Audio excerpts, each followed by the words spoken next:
So what we're looking at is a 95 S14, and I'm wiring up the horn. It's freaking ghetto, but it works.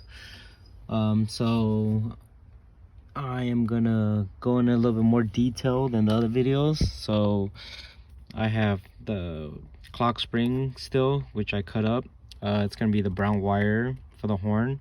If you don't have this piece, then the other wire in here is gonna be the green and white stripe wire, and you can just connect the wire straight into it and then run it through like I did.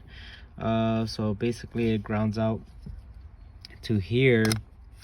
So moving this around, I do see there is contact, so there it is.